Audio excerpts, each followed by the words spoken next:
Using his contacts in the military, Dr. Bellum was able to secure a secluded location somewhat near the border with the Southern Coalition. The official story was that this corporation, which had been specializing in life extension, was now branching out to develop hardware and weapons for the military, in its continued fight against the Southern Coalition. As much as this group had always wanted to be a part of a peaceful world, the reality of the time was that they had been engaging in a very private, highly technical, and obscenely expensive venture that would eventually prove to be many years away from completion. This scene takes place about a year after the last meeting. The off-site location has been purchased, and they have largely finished moving most things in. Wow, it was quite a long trip out here, but I must say that it is in a very beautiful area.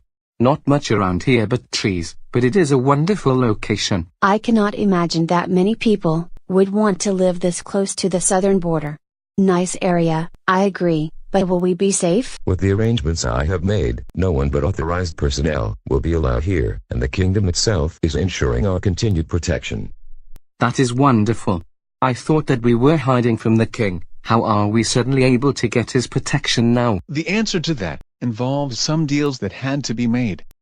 Even with the revenues that we were getting from our lucrative life extension-related revenue, the scope and expense of this project demanded more money to finish than what we can realistically keep funneling away from our main business, without the public or shareholders noticing. They just do not hand out the type of military hardware that we need for our project, willy-nilly, here and there, to just anyone. With the state of war that exists in the world, they trap this stuff very well.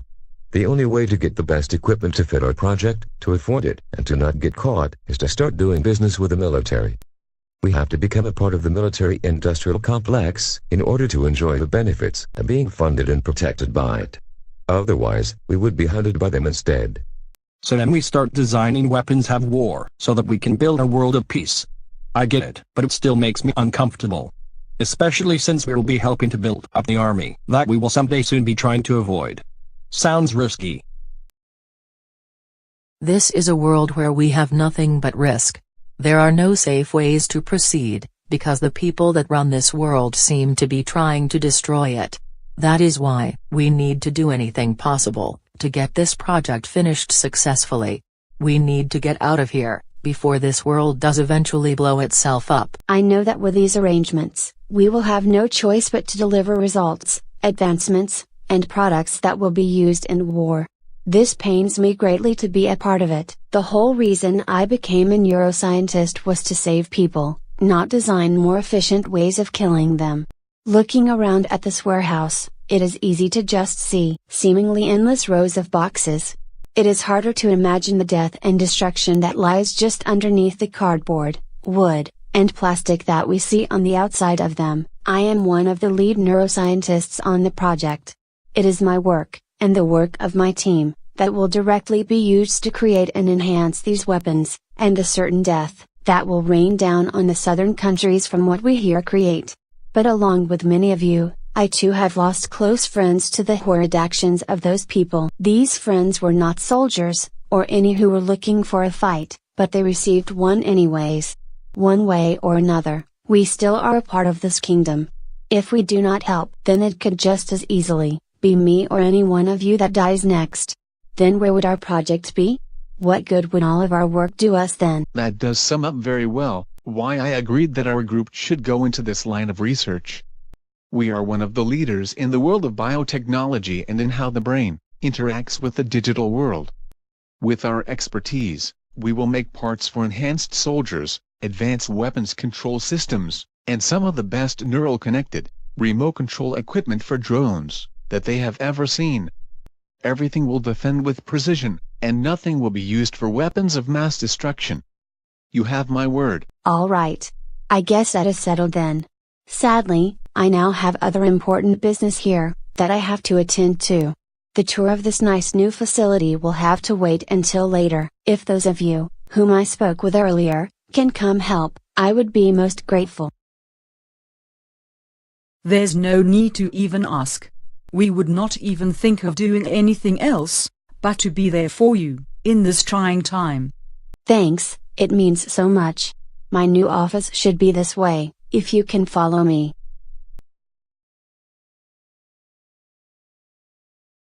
Hello, doctor. The tests that you asked for are now finished and processed.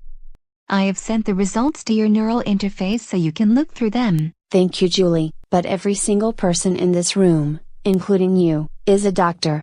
There is no need for formalities right now. I do appreciate you running the tests. Thanks. Why so sad, my baby girl? We have a project that you can finish that will save us all. No other people in the history of the world have had this opportunity yet. I have full trust in your considerable skills. If there is one group who has the knowledge, dedication, and opportunity to finish this, I know it is you and your team. But back to the task at hand, how did I do on the tests? What is the plan? Well, the tests are not good.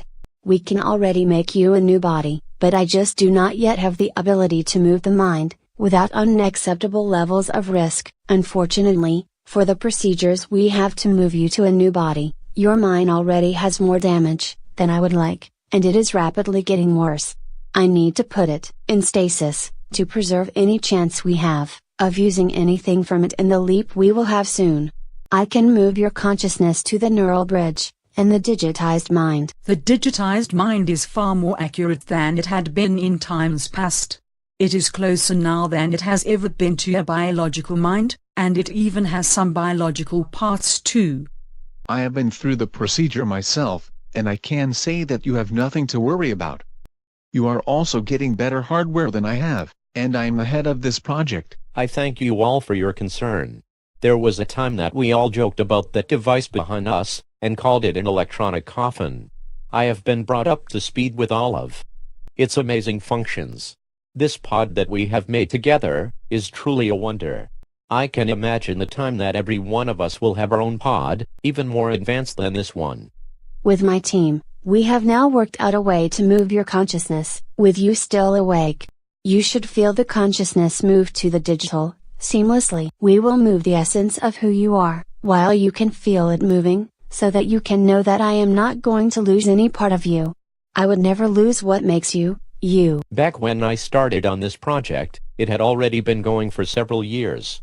Now, we are in the 60th year that we collectively have been working on the project.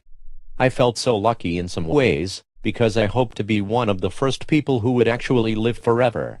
I had no idea the project would take so long. I thought that, succeed or fail, that we would be finished by now. But while hopeful, I was also scared, because I did not really know that we would be able to succeed. We tried because there really was no other chance anyways. Now these many years later, I have had a chance to see as much of this project as anyone has.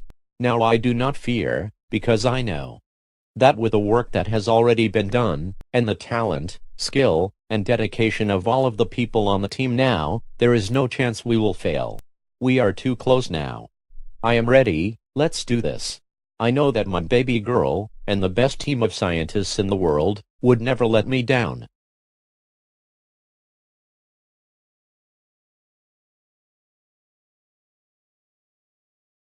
Okay, let's do this. We all know what to do. Let's save him now.